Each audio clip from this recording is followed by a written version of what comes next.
በአሁኑ ወቅት የቆመችው በሰላም ድልድይ ላይ ሳይሆን በማንኛውም ቅጽበት ሊፈነዳ በሚችል የጂኦፖለቲካ ፈንጅ ላይ ነው።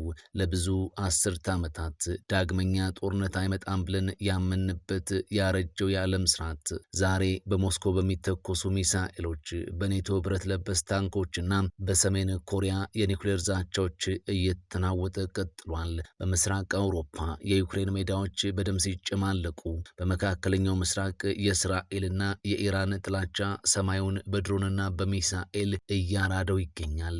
በሩቅ ላቲን አሜሪካ ደግሞ ቬኔዙዌላ የሀያላኑን ሽኩቻ ወደ ደጃፏ እየጋበዘች ትገኛለች።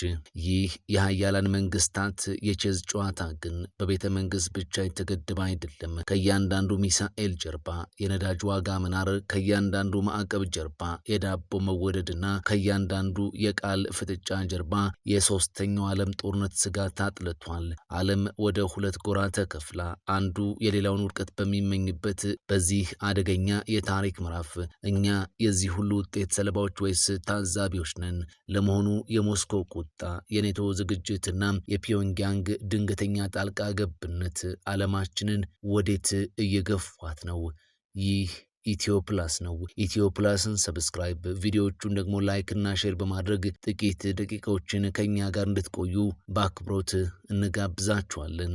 በኔቶና በሩሲያ መካከል ያለው ውጥረት አሁን ላይ የደረሰበት ደረጃ ከሁለተኛው የዓለም ጦርነት በኋላ ታይቶ የማይታወቅ እጅግ አደገኛ ምዕራፍ ላይ ይገኛል። ከዚህ ጋር ተያይዞ የሰሜን ኮሪያ ወደ ጨዋታው መቀላቀል የጂኦፖለቲካውን ሚዛን ይበልጥ ውስብስብ እንዲሆን አድርጎታል። የኔቶና የሞስኮ ቀጥተኛ ያልሆነ ጦርነት፣ የኔቶና የሩሲያ ግንኙነት ከአሁን በኋላ በዲፕሎማሲያዊ ንግግሮች የሚፈታበት ደረጃ አልፏል። ይልቁንም ወደ የመሸናነፍ ጦርነት ተቀይሯል። ኔቶ ቀጥታ ከሩሲያ ጋር ጦርነት ውስጥ ከመግባት ይልቅ ዩክሬንን እንደ ጋሻ በመጠቀም የሩሲያን ወታደራዊና ኢኮኖሚያዊ አቅም ማዳከም ይፈልጋል። የኔቶ አባል ሀገራት ዘመናዊ ታንኮችን፣ ሚሳኤሎችንና የኤፍ-16 ዘመናዊ ተዋጊ ጀቶችን ለዩክሬን መስጠታቸው ሞስኮን ክፉኛ እያስቆጣ ቀጥሏል። የሩሲያ ቀይ መስመር ፕሬዝዳንት ፑቲን ምዕራባውያን የሚሰጡት የረጅም ርቀት ሚሳኤል በሩሲያ እምብርት ላይ ጉዳት ካደረሰ ሞስኮ በኔቶ ላይ የኒውክሌር ጥቃት ከመሰንዘር እንደማትመለስ በተደጋጋሚ ሲያስጠነቅቁ ይደመጣሉ። ፊንላንድና ስዊድን ኔቶን መቀላቀላቸው ለሩሲያ ትልቅ ሽንፈት ተደርጎም ይቆጠራል። ይህም የሩሲያን የባልቲክ ሀገር ላይ ያለውን የበላይነት አደጋ ላይ ይጥለዋልና ነው። ሩሲያም በምዕራባውያን ማዕቀፍ ስትገፋና የጦር መሳሪያ እጥረት ሲያጋጥማት ወደ ቀድሞ የኮሚኒስት ወዳጇ ሰሜን ኮሪያ ፊቷን አዙራለች። ይህ ጥምረት ለዓለም ትልቅ ስጋት እንደሆነም በፖለቲካ ተንታኞች በኩል ይነገራል።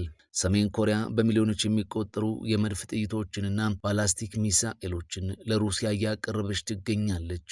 ይህ ለሩሲያ በዩክሬን ግንባር ላይ ትልቅ ትንፋሽ ሰጥቷታል። በምላሹ ሩሲያ ለሰሜን ኮሪያ የሳተላይት ቴክኖሎጂ፣ የኒውክሌር ሰርጓጅ መርከብ እውቀትና ዘመናዊ የሚሳኤል ቴክኖሎጂ ልትሰጥ ትችላለች የሚል ከፍተኛ ስጋትም አለም። ይህ ከሆነ ደግሞ በደቡብ ኮሪያና በጃፓን ላይ ያለውን ስጋት ይጨምሯል። ሁለቱ ሀገራት አንዱ በሌላው ላይ ጥቃት ቢሰነዘርበት እርስ በርስ ለመረዳዳት የሚል የመከላከያ ስምምነትም አላቸው። ይህ ማለት ደግሞ ሩሲያም ከኔቶ ጋር ብትጋጭ ሰሜን ኮሪያ ወደ ጦርነቱ ትገባለች ማለት ነው። አሊያም ሰሜን ኮሪያም ከደቡብ ኮሪያ ጋር ብትጋጭ ሩሲያም ጣልቃ ልትገባ ትችላለች እንደማለት ነው። በቅርቡ የወጡ ሪፖርቶች እንደሚያሳዩት ሰሜን ኮሪያ ወታደሮቿን ሩሲያን እንዲረዱ ወደ ጦርነት ቀጠና ልካለች። ይህም ትልቅ ለውጥ ያመጣል ተብሎ ይጠበቃል። ይህ ከሆነ ጦርነቱ ከሁለት ሀገራት አልፎ ዓለም አቀፋዊ ይዘት እንዲኖረው ያደርጓል ማለት ነው። ደቡብ ኮሪያም ለዩክሬን ቀጥተኛ የጦር መሳሪያ እርዳታ እንድትሰጥ በር የሚከፍትላትም ሆኗል። ዓለም አቀፉ ፖለቲካ ወደ አምባገነን መንግስታት ጥምረት፣ ሩሲያም፣ ሰሜን ኮሪያም፣ ኢራንና የምዕራባውያን ዲሞክራሲያዊ ኃይሎች፣ ኔቶ፣ ጃፓን፣ ደቡብ ኮሪያም እየተከፈለ ይገኛል። ይህ ክፍፍል ደግሞ በማንኛውም ሰዓት ወደ ትልቅ ዓለም አቀፍ ግጭት ሊያመራ የሚችል ከፍተኛ የውጥረት ነጥብ ላይ ይገኛልም ተብሎ እየተነገረ ነው። ቻይና በዚህ ቀውስ ውስጥ በጣም ስልታዊ የሆነ አቋም እንደያዘች ይነገራል። በአንድ በኩል ከሩሲያ ጋር ወሰን የሌለው ወዳጅነት አለኝ ትላለች። በሌላ በኩል ደግሞ ከምዕራባውያን ጋር ያላትን የንግድ ግንኙነት ማጣት አትፈልግም። ቻይና ለሩሲያ ቀጥተኛ የጦር መሳሪያ ባትሰጣትም ለሩሲያ ጦር መሳሪያ ማምረቻ የሚያገለግሉ የኤሌክትሮኒክስ ዕቃዎችንና ቴክኖሎጂዎችን በመላክ ከጎኗ ተሰልፋለች። እንዲሁም ሩሲያ በምዕራባውያን ማዕቀብ ምክንያት መሸጥ ያልቻለችውን ነዳጅ በብዛት በመግዛት የሩሲያ ኢኮኖሚ እንዳይፈራርስ ደጋፊ ሆናም ተሰልፋለች። ቻይና ሩሲያ እንድትሸነፍ አትፈልግም። ምክንያቱም ሩሲያ ከወደቀች አሜሪካ ትኩረቷን ሙሉ በሙሉ ወደ ቻይና በተለይም ታይዋን ላይ እንደምታዞር ታውቀዋለችና ነው። አልፎ አልፎ የሰላም ሐሳቦችን በማቅረብ ዓለም አቀፍ ተሰሚነቷን ለመጨመር እንዲሁም አሜሪካ ጦርነት ናፋቂ እንደሆነች ለማሳየትም ትሞክራለች። ይህ ጂኦፖለቲካዊ ፍጥጫ በሰላማዊው የሰው ልጅ የዕለት ተዕለት ኑሮ ላይ ከፍተኛ ጫና እያሳደረም ቀጥሏል። ሩሲያም ለዓለም የምታቀርበው የተፈጥሮ ጋዝና ነዳጅ በመቀነሱ አሊያም በማዕቀብ ምክንያት በመገደቡ በአውሮፓና በሌሎች ሀገራት የኃይል ዋጋ ሰማይ ነክቷል። ይህም የሸቀጦችን ዋጋ ውድ አድርጎታል። ዩክሬንና ሩሲያ የዓለም የዳቦ ቅርጫት በመባላቸው በጦርነቱ ምክንያት የስንዴና የማዳበሪያ እጥረት ተከስቷል። ይህ በተለይ እንደኛ ባሉ የአፍሪካ ሀገራት ላይ የኑሮ ውድነቱን እንዲባባስ ማስገድዶታል። የአቅርቦት ሰንሰለት መቋረጥ፣ ዓለም ወደ ሁለት ጎራ መከፈሏም ድርጅቶች ምርታቸውን ከወዳጅ ሀገራት ብቻ እንዲያገኙ እያስገደዳቸውም ይገኛል። ይህም ምርትን ውድና አስቸጋሪ አድርጎታል። ሩሲያና ቻይና በዶላር ላይ ያላቸውን ጥገኝነት ለመቀነስ የራሳቸውን የክፍያ ስነ ስርዓት እያጠናከሩም ይገኛሉ።